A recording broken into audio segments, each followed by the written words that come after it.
Hello everybody, welcome back. Today we're going to go through a really important part of microbiology, and those are the respiratory fungi. So there are two different kinds: the ones that really affect immunosuppressed patients, people who have immunodeficiencies, and people who are immunocompetent. So this is the regional systemic. In both, it can cause systemic symptoms, but in particular, these are normal flora on the skin or normal environmental exposures that do not affect the immunocompetent people. So in particular, it's the Aspergillosis species and the Pneumocystis jirovecii species that really affect patients with HIV/AIDS.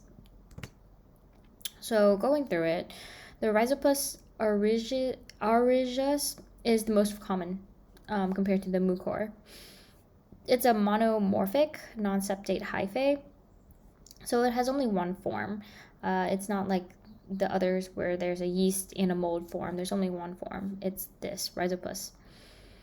The rhizoids are the roots, and then it has the sporangium, which make the asexual sporangiospores, which is contagious, and they all stay in rotting fruit, old bread, air, water, and soil. So that kind of like fuzzy looking thing on bread, that's the Rhizopus species. The risk is people who are immunocompromised, along with patients who have diabetic ketoacidosis, because of the neuropathy. They can infect injuries easily. People who have neutropenia, and people who are on corticosteroid treatment. So the nodal rhizoids are short, and they don't have any branches, and they have these brown sporangiophores. And the sporangia is going to be the large thing that contains the asporangiospore. So it contains the spores, and that is what happens, or that is what is infectious. So in the pathogenesis, there's the acute inflammation of the soft tissue, and the fungus will colonize and then invade, generally at the paranasal sinuses, the gut, the lungs, and the oral mucosa. They do that because they make the hydrolytic enzymes that can dissolve the cell cement and spread, and it's problematic because it can cause the thrombosis.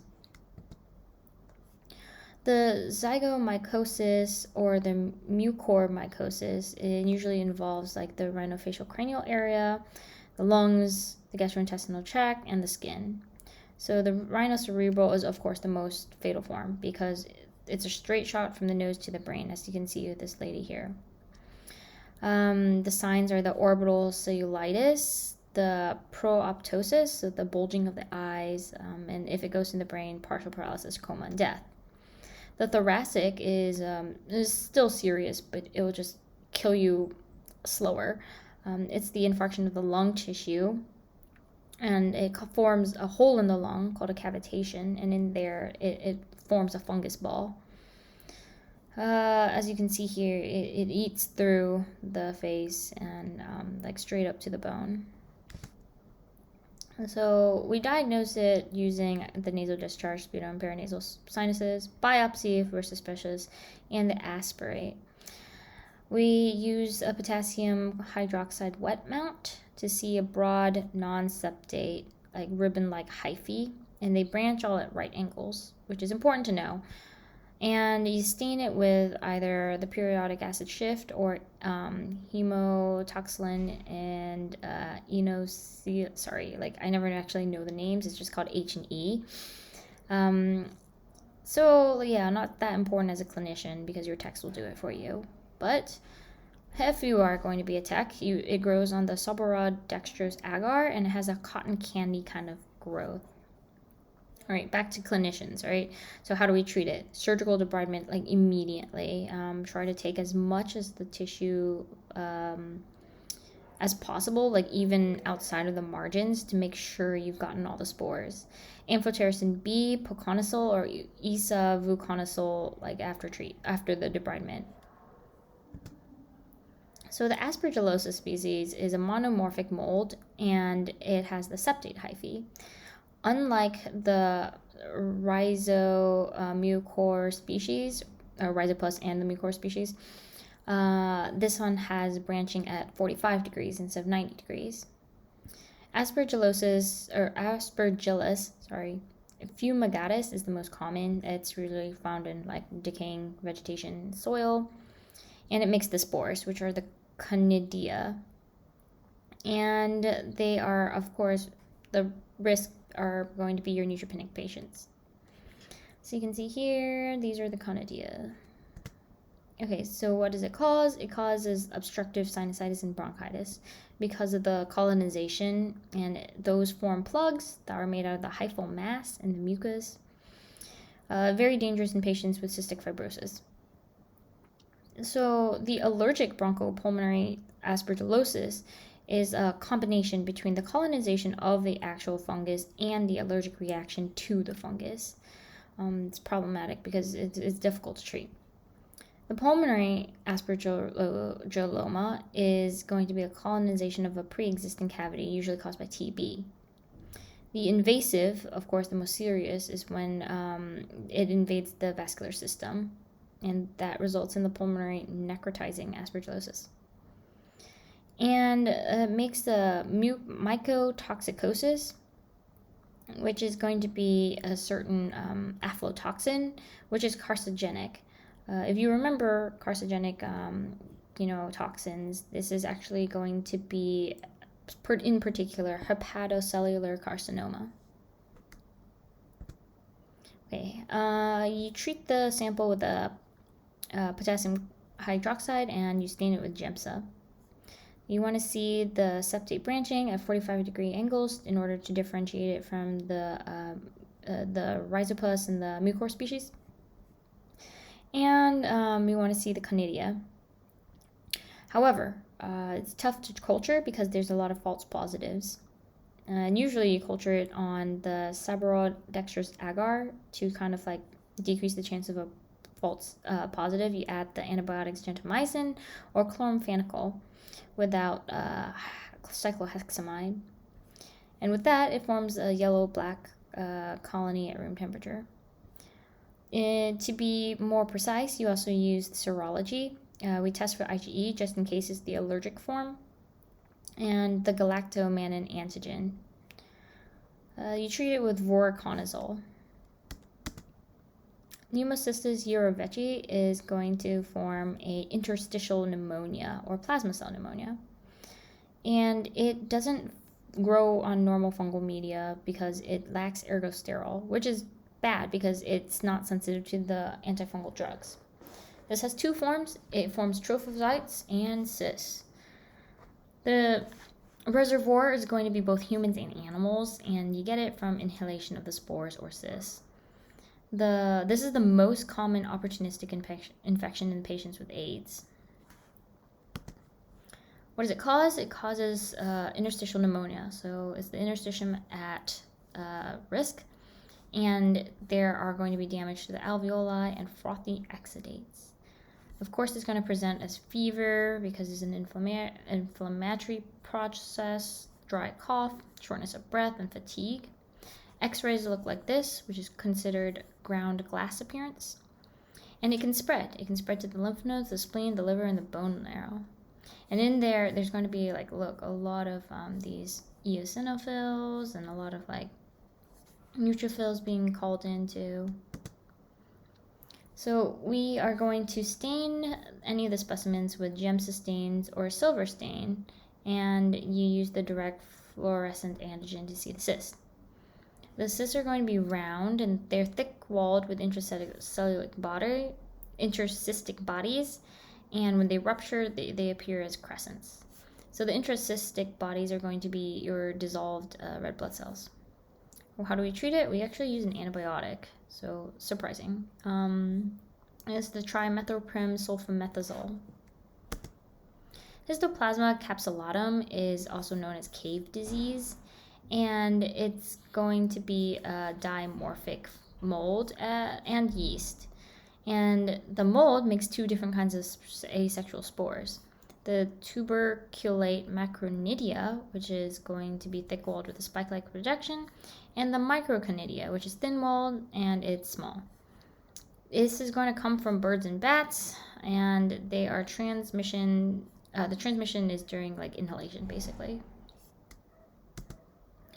So the risks are in this area, so kind of south, mid, west of America and South America, and it's going to be a facultative intracellular pathogen.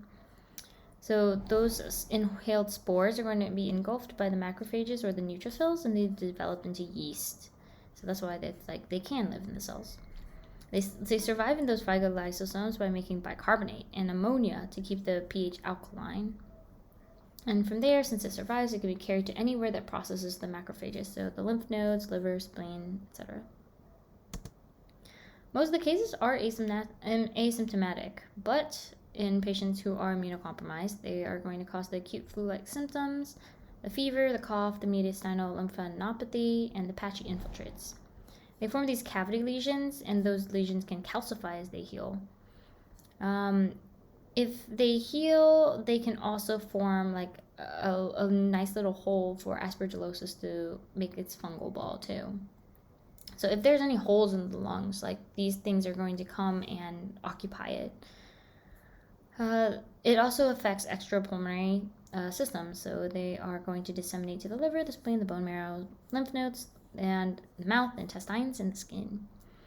In the immunocompetent, they are just going to form a rash, which is erythema nodosum. So as you can see here, it's pretty clear on somebody who's Caucasian or of a lighter skin color, but in patients with darker skin color, it looks more like bruises. So if you're unsure, you gotta make a diagnosis by using staining. So I'll use GEMSA stains, GMS, PAS, to see the intracellular yeast. And you use the Sabarod agar to grow the yeast at 35 degrees Celsius. And you want to grow it at a cooler temperature to find the tuberculate Macronidia and the Micronidia. To be even more precise, we use ELISA or complement fixation.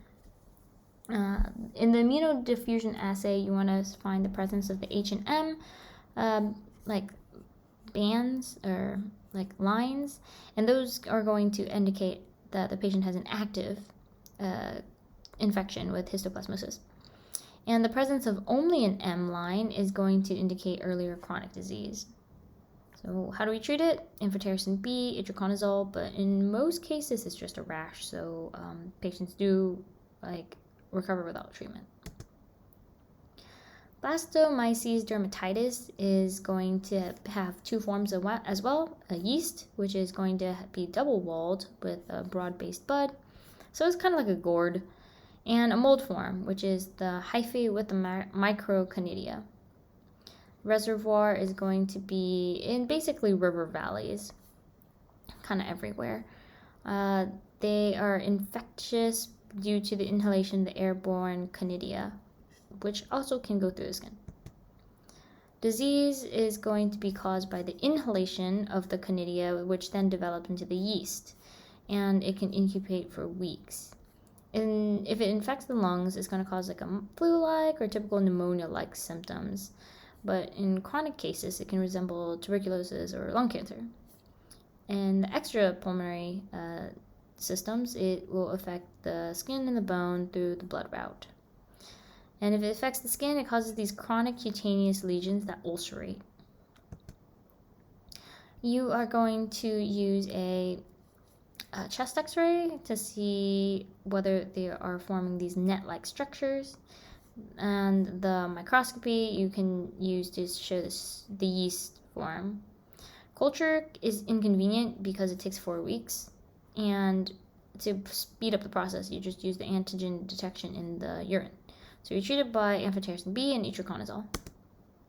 Coccidioides immitis is going to be valley fever. That's what we know it as.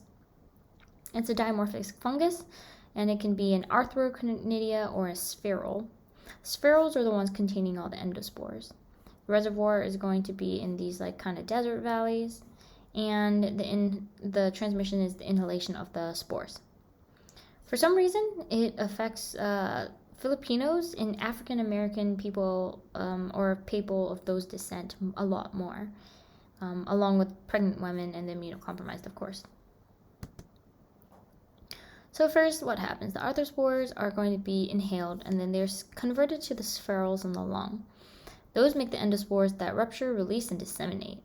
So in 1 to 3 weeks, it's basically a flu. After 6 weeks, the pulmonary cavity lesions have already calcified or disseminated to make granulomas. And it presents as an erythema nodosa due to the type 4 hypersensitivity response. And it also causes these arthralgia because of the immune complex formation. We are going to treat the samples with potassium hydroxide or calcofluor white in order to see the stains. So you want to look for the spherals, and you can't grow the cultures because the inhalation of the Microcanadia it's very, very contagious. Contagious. It's easy to catch. It is not a human-to-human transmission. We can use a nucleic acid probe or an exoantigen immunodiffusion test. And you use IgM or IgG, latex agglutination or complement fixation. And we treat it with amphotericin B and azoles. Paracoccidioides brasiliensis is very rare in the US actually, so very unlikely you'll get a patient infected with this particular fungus. Well, the board likes to test about it, so I'm going to teach it. It's a dimorphic fungus, exists as a mold with the septate hyphae and the intercalated Chlamydoconidia or yeast, the thick walls and the multiple buds. So as a yeast, it's going to form something called the mariners or the pirate wheel, and the reservoir is usually Latin America. Sometimes it's rural South America too. South parts of the North America, but it's more prevalent in rural South America. Okay, so most of the infections are self-limiting. The organism, unfortunately, can be dormant and then get reactivated. And the early lesions in the lung can disseminate. And the first signs are the lesions in the mouth, the throat, hepatosplenomegaly, swollen lymph nodes, cough, fever, shortness of breath. Diagnose it using staining with H&E, GMS, PAS, and the pap smear, actually. You can culture it at 2 temperatures to see either the yeast form or the mold form. And you treat it with itraconazole. That's it for now. Thank you for your attention and good luck studying.